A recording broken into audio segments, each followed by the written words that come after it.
Conversa de Classe, apresentado por Maíra Tangerino. Aqui, mentes únicas se encontram em conversas plurais. Sintonize-se para mergulhar em uma jornada única de aprendizado e descoberta. Olá, queridos espectadores do Conversa de Classe. É uma honra saber que a gente está aqui, que a gente está juntos e juntas aí novamente. E hoje, gente, eu vou trazer uma conversa que ela não é só educativa, mas é uma conversa inspiradora. O quanto eu ouvi falar dessa mulher, dessa professora, dessa pessoa aqui que... E a gente entrou aqui agora, a gente se conheceu virtualmente primeiro, um dia a gente vai se conhecer pessoalmente, e foi assim, amor à primeira palavra, né? Eu estou aqui com a incrível Karine Spala, né? Ela é palestrante, ela é uma profissional com muita experiência na área da educação, mas especialmente nas relações étnico-raciais na escola. E eu já combinei com ela que a gente ia começar aqui começando para ela entrar com tudo aí para trazer o conhecimento para vocês.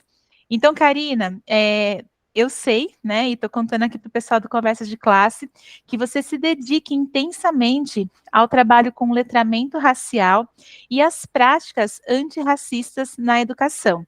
E eu queria saber se você pode compartilhar com a gente um pouquinho de como que essa sua jornada começou e quais foram os principais desafios que você encontrou no seu caminho, né?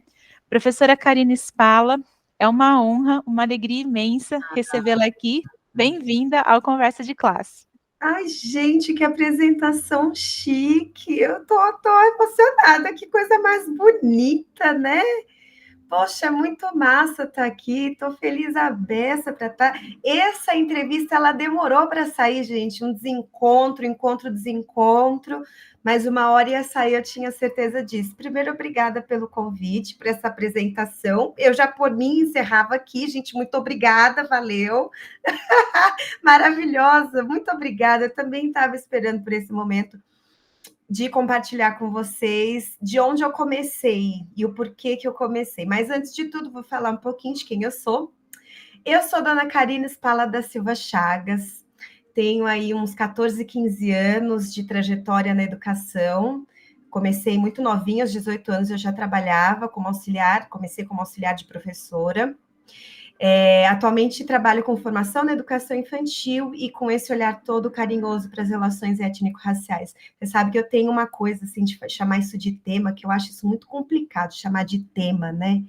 Então, eu mesmo vou me corrigindo, porque a gente vira e mexe, fala tema ou temática, e eu acho que tema traz uma coisa mais, uma ideia de temporário. Eu falo vez ou outra, quando necessário, quando a gente sabe que deve ser constante, a gente tem que muito insistir sobre isso nas escolas. Então, vou contar de onde eu comecei.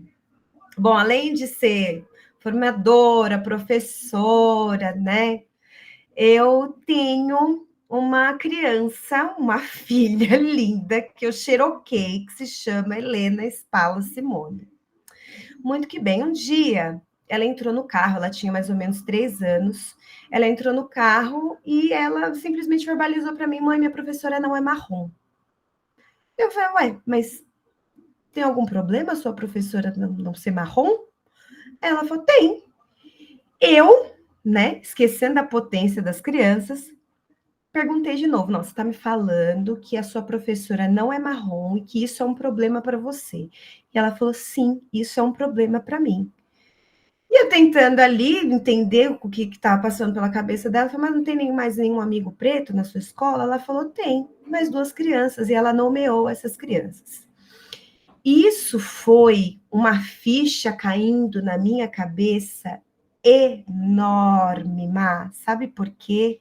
Eu me dei conta de que a minha filha não tinha referência alguma, nem em casa, nem em livro, nem na escola, nem em lugar nenhum, porque eu sou filha de mãe branca, pai preto, mas de referência feminina ela não tinha, porque a família do meu pai, que é família preta, é muito distante. E aí eu cheguei em casa, assim, um pouco atordoada, e fui olhar os livros da minha filha. Foi o primeiro lugar que eu fui, porque ela sempre teve muitos livros. E aí não tinha nada, não tinha nenhum livro que trouxesse uma referência familiar preta, que trouxesse uma família. Nada, nada, nada, nada. Nenhum escritor, nenhum ilustrador, nada. E aí isso causou um incômodo e uma paura em mim. Neste momento, Maíra, eu achava na minha cabeça que eu era uma pessoa branca. Eu não me via, eu não me enxergava como uma mulher preta. Olha que insano. Nesse meio tempo, apareceu a formação na minha vida, onde eu encontrei com pessoas que já falavam sobre isso, que já se aprofundavam sobre as relações étnico-raciais, estudavam e faziam formações com professores, e eu entrei e falei, eu quero participar disso. E eu não sabia muito por onde começar. Eu estava um pouco perdida, porque eu também não me enxergava como uma mulher preta. Eu estava tão perdida quanto.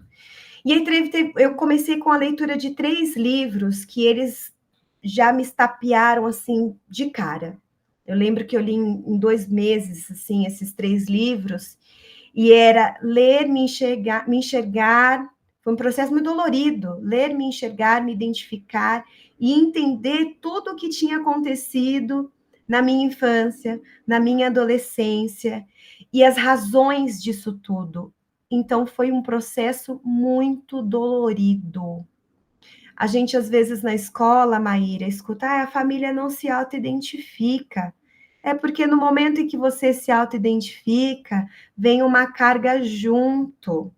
Então, minha gente, não é fácil. E aí, junto com isso, eu passei pelo processo de tirar os cabelos alisados. Isso não significa que por conta disso eu me tornei preta de um dia para o outro, não, tá, gente? Mas isso para mim fez parte do processo também, porque aquele cabelo, eu olhava para o espelho, ele não fazia sentido para mim. E o meu discurso era vazio para minha filha, porque eu dizia: não, seu cabelo é lindo, seu cabelo afro é maravilhoso, mas o meu estava alisado. Como é que eu poderia ser exemplo para alguém se eu mesmo não estava sendo? Não era um reforço do que eu exaltava para ela. A televisão ainda estava se ajustando, né? Hoje a gente ainda vê um movimento de pessoas pretas, essa diversidade chegou por uma questão econômica ou não. Tá tudo certo, tá tudo bem. Essa representatividade ela tem chego na mídia, nos livros também, mas dentro de casa minha filha não tinha ninguém.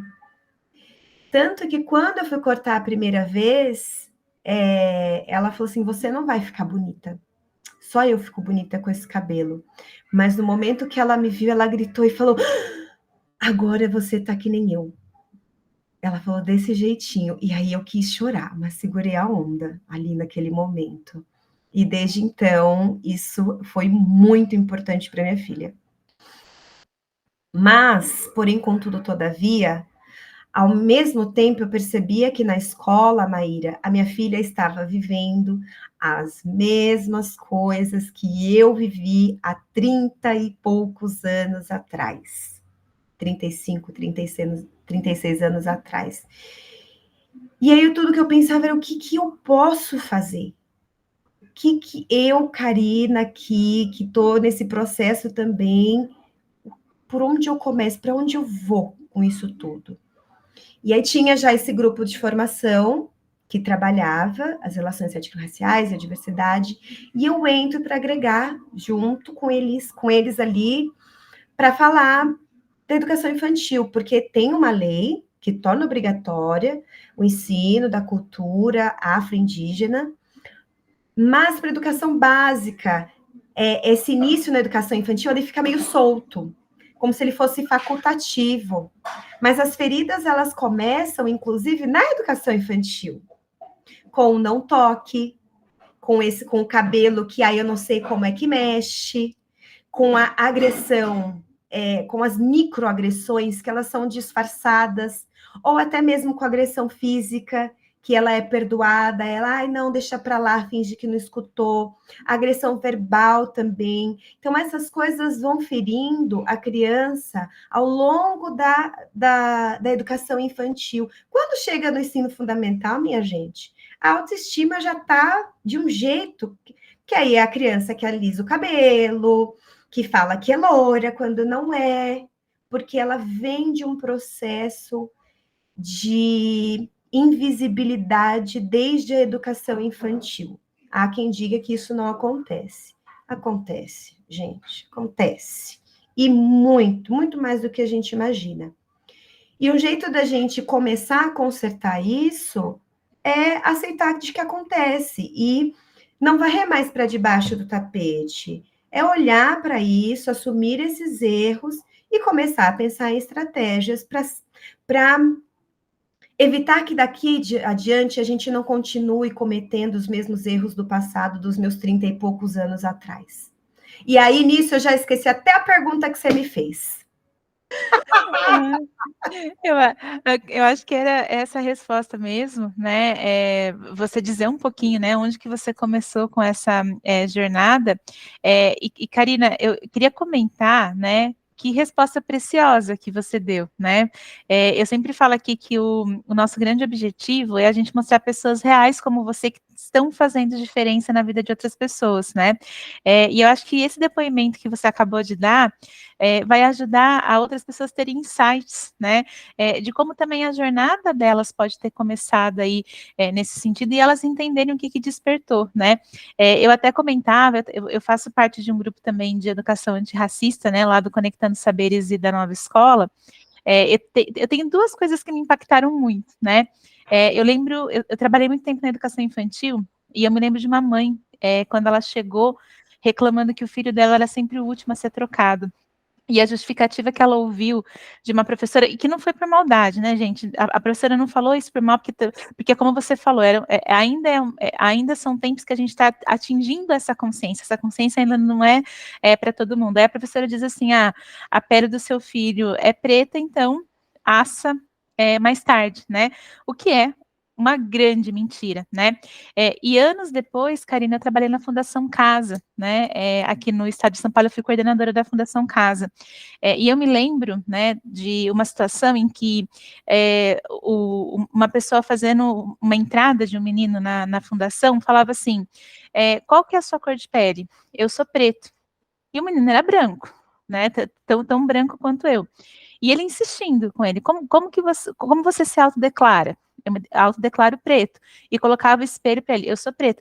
Mas por que você está falando isso? Você é tão branco como eu, né? Foi a resposta da pessoa que estava fazendo, né, essa ficha dele. Aí o menino responde uma resposta muito dura, assim, até é difícil falar, né, mas acho que é importante a gente falar para a gente entender de onde que também vem os nossos despertares, né. O menino fala assim: eu sou preto porque tudo que é ruim é o preto que faz. Se eu roubei, entende? Ele levou nessa lógica, né? Se ele estava lá porque ele tinha feito uma coisa errada, era porque só pessoas pretas fariam coisas erradas, né?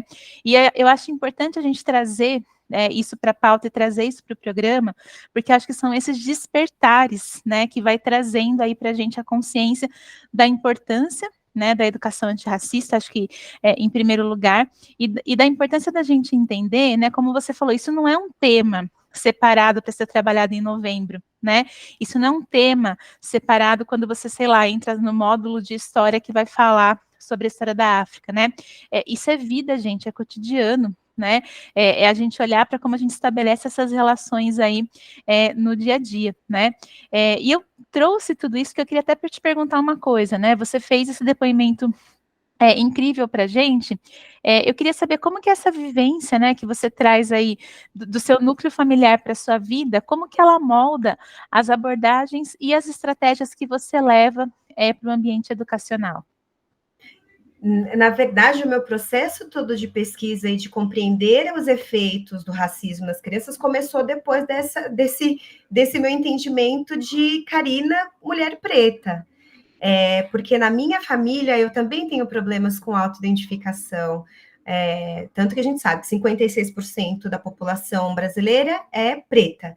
E aí, recentemente, saiu uma reportagem de que aumentou o número de pessoas que se auto-identificavam pardas. Então, percebe como as coisas têm mudado, têm se modificado, porque as pessoas estão começando a sentir orgulho de se virem em novelas, em filmes, de se sentirem representadas, e não somente num lugar de subserviência, que esse é um problema, porque os olhares vão se acostumando, né, Maíra? A gente vai ao restaurante, qual é a cor da pessoa que serve? Qual é a cor da pessoa que limpa? Qual é a cor da pessoa que recebe você num local? Qual é a cor da pessoa que vai te pedir dinheiro no sinal? Então, esses olhares, eles se acostumam. Então, a gente precisa da mídia, a gente precisa dos livros, a gente precisa de pessoas pretas ocupando lugares grandes e altos, em altos cargos, em diferentes lugares, para a gente ir desacostumando esse olhar. Então, não foi em casa que isso aconteceu. Eu tive que buscar essa pesquisa fora para entender tudo o que acontecia comigo e o que poderia possivelmente acontecer com a minha filha e com as outras crianças. Então, isso é o que me move. E aí, Maíra, eu gostaria muito de dizer que hoje eu não vejo mais nada acontecendo sobre isso. Mas, recentemente, vi numa escola todas as crianças da turma recebendo colo. Qual era a criança que não estava recebendo colo? Todas as crianças da turma estavam ali organizadas. Qual era a criança que estava branca, de tanto catarro? Desculpa, gente, mas é isso mesmo. E tudo na educação infantil. Qual é a criança que foi deixada para trás e ninguém fala nada? Né? Isso, tá todo tão acostumado que ninguém questiona. Ninguém não, né, gente? Não posso generalizar, tem professores muito que já compreenderam que isso não é um tema, que isso é urgente, que é para ontem e na educação infantil, sim. Mas já escutei de pessoas que perguntam, mas por que na educação infantil? Por conta disso. Porque esse tratamento, esse bebê que de cara já entende que ele não é prioridade, nas 8 horas que ele está dentro da escola, não é em casa que vai dar conta de sanar isso tudo. Esses dias eu estava retomando Steiner, Rudolf Steiner, o criador da escola Waldorf. Eu juntei o Rudolf com Waldorf, desculpa aí, querido. E ele traz os setênios. E um dos pontos dos setênios é que a nossa vida é dividida de 7 em 7 anos. Que nesse primeiro setênio, parte do que a gente absorve é inconsciente. Então, veja, esse bebê que é sempre trocado por último, porque alguém verbalizou de que a pele dele é mais resistente, ele já entende que o cuidado dele não é prioridade. Inconscientemente, ele recebe isso. Inconscientemente, a menina que não tem o seu cabelo tocado ali na escola, porque é um cabelo difícil, é um cabelo sujo, é um cabelo que tem piolho, ela já entende que ela precisa se encaixar em algum lugar para ela receber o mínimo de contato físico. Contato físico e afeto é a base da educação infantil. Né? E a gente está falando de coisas muito simples. E a gente nem pincelou ainda na questão da representatividade.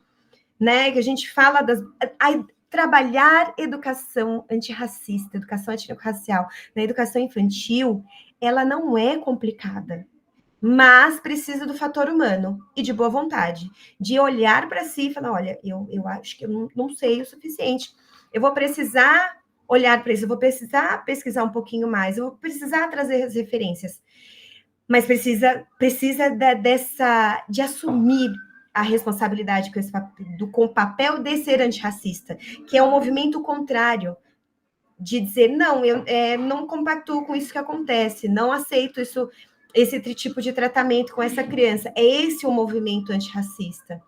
E aí trazer isso trazer no livro essa representatividade, mas a representatividade de uma forma...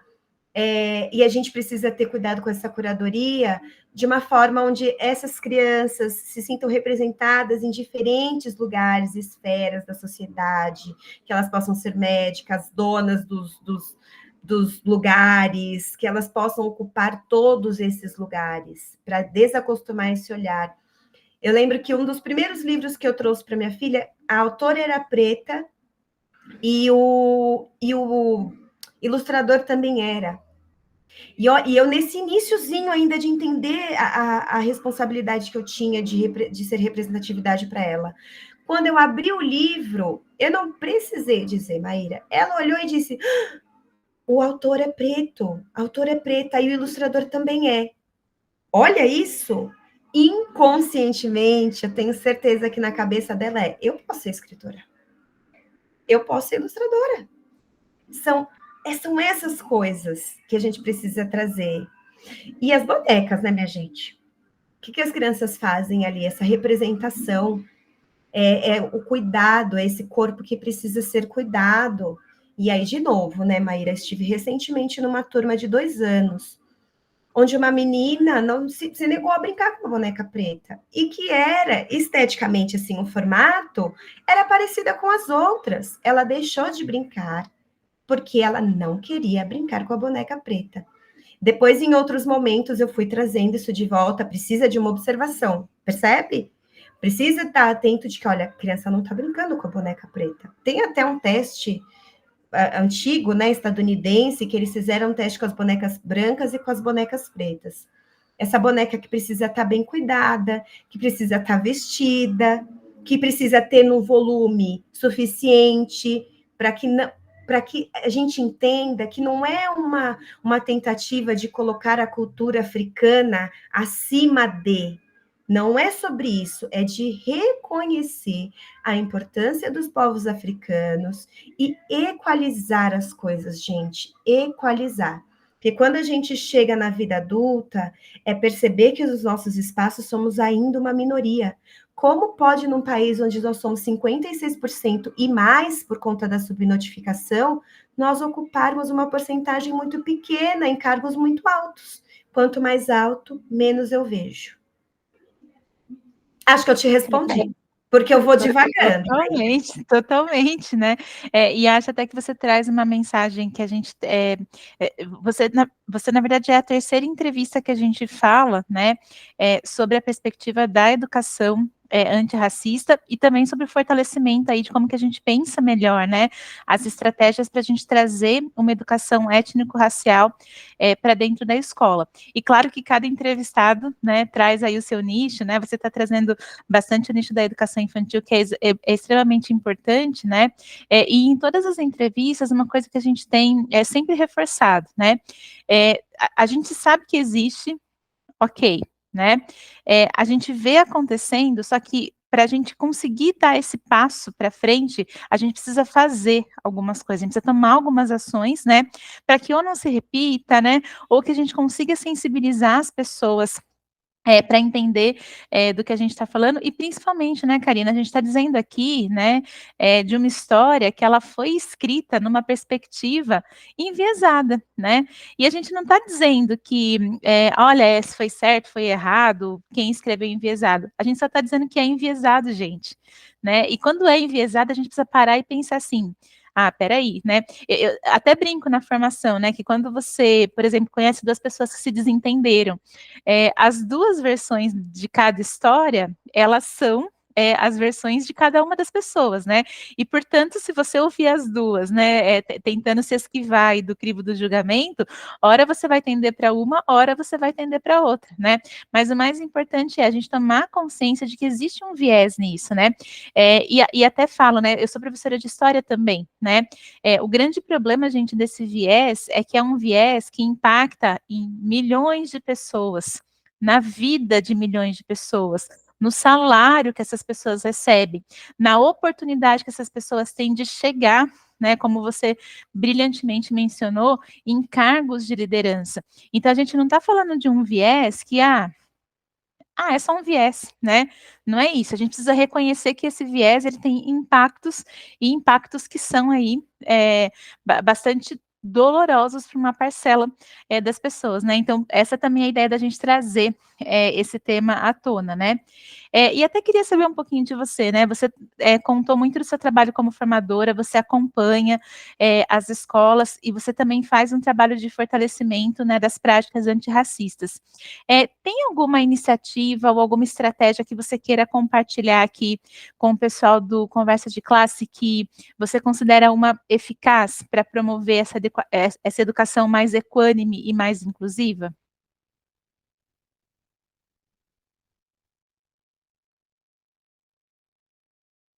Uma estratégia eficaz como professora ou como formadora? A que você escolher, a que você achar que, ou se quiser falar das duas também, a gente vai adorar ouvir.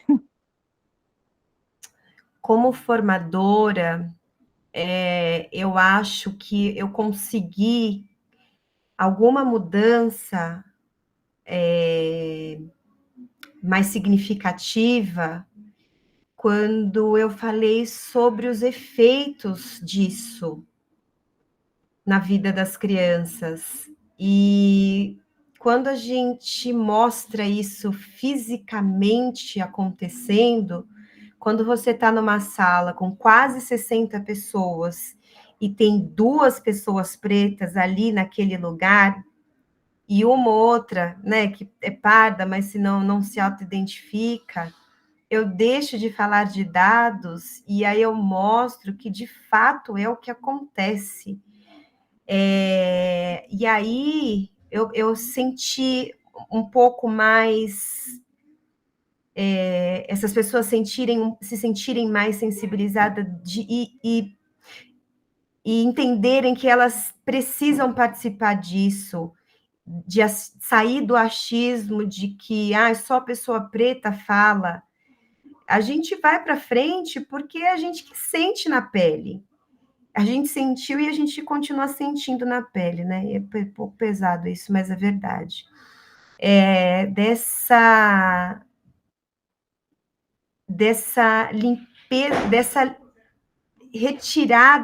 retirada do nosso povo, de tudo, da nossa cultura, da nossa comida, da forma como a gente se comunica, mas ainda assim a gente resistiu, estamos aqui. E aí eu trago também na formação um outro lado do que é belo, porque nós não somos só uma história triste, existe uma história que vem antes disso, de ciência, de estudo, de colaboração. Nós estamos presentes aqui na cultura brasileira da forma como nós comemos, da forma como falamos. Tem muito mais África na gente do que a gente imagina. Existe um Brasil, não vou me recordar de quem é essa frase, mas existe África sem Brasil, mas não existe Brasil sem África. E essa história ela precisa ser contada da maneira correta. Então, nesse lugar que eu acho que eu consigo provocar um pouco, no mínimo, uma reflexão. E uma reflexão para um lugar de, eu faço parte disso e eu vou precisar fazer algo sobre. Como professora, é entender que nem toda ação racista ela está verbalizada. A grande parte ela nem está verbalizada, ela está na ação mesmo. E se colocar num lugar de eu vou precisar me perceber, eu vou precisar olhar para mim, para a minha ação, para as minhas propostas e entender se eu estou reproduzindo esse racismo. E parar de colocar a culpa no racismo estrutural. Saia da sua estrutura, se reveja, vai estudar, vai entender quem são essas pessoas que fazem parte da minha cultura. Você pode até não ser preto, mas faz parte. Então, o que aconteceu antes disso? Recentemente eu fiz parte de uma coletânea de materiais sobre rainhas africanas. Fomos reis e rainhas, gente. E nós estamos no esporte, na política, nós estamos na ciência. E nós precisamos mostrar para os nossos meninos e meninas que nós estamos lá, sim. Nós temos um nome, não, nós temos nomes e sobrenomes. E eu preciso dar a oportunidade dessas crianças de se enxergar. Então, pode ter a lei que for, pode ter a lei que for. Quem faz isso acontecer é quem está lá na escola todo santo dia, que coloca isso como um compromisso, que entende a importância que isso tem. Os nossos jovens ainda estão sendo assassinados, Maíra. Será que a gente não precisa parar realmente e pensar sobre isso, né? Você trabalhou na Fundação Casa. Qual era a porcentagem de pessoas pretas naquele lugar? Então, é muito mais profundo, mas a gente pode fazer alguma coisa aqui embaixo, né?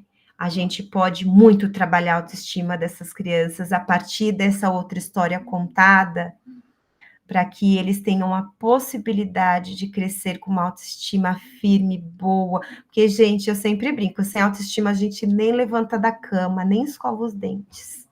A gente não precisa dizer para o menino que ele só pode ser jogador de futebol, que a menina tem que sambar. Pelo amor, vamos parar com isso. Os meninos e as meninas pretos e pretas, eles podem fazer e ser o que eles quiserem. Mas a gente precisa ajudar. A gente precisa ajudar. Por isso que a lei está aí. Exatamente, né, Karina? E lembrar, reforçar, né, que esse papel cabe a professores, professoras, gestores e gestoras das escolas, né? Eu sempre falo para o pessoal na formação também que a gente precisa reconhecer, né, que tem muitas coisas que elas dependem de ações que são maiores. Só que essa ação educativa, gente, ela está na nossa mão, né? Na escolha que a gente faz ali de levar para dentro da escola tanta discussão dos temas, né? E quanto também a gente amadurecer o nosso olhar e não ter medo de dizer, né, Karina, eu não sei, né? Se já errou nesse sentido, errou, né? Reconheceu o erro, mas assumiu o compromisso de que ele não vai repetir também, né? Isso é uma coisa bastante importante aí da gente colocar na pauta, né? Karina, eu queria te agradecer, né, pela conversa maravilhosa, né? Acho que você encantou aqui. O pessoal fala assim, nossa, vai demorar, e aí eles veem que é rápido, né? Poxa! E, Karina, eu quero te agradecer, né, por você compartilhar aí os conhecimentos com a gente, né? Tenho certeza que isso traz aí para os nossos espectadores, para as nossas espectadoras, mais motivação e mais amplitude aí para o tema, né? Muito obrigada mesmo pela sua presença. E, pessoal, a gente se vê no próximo Conversa de Classe. Até mais. Tchau!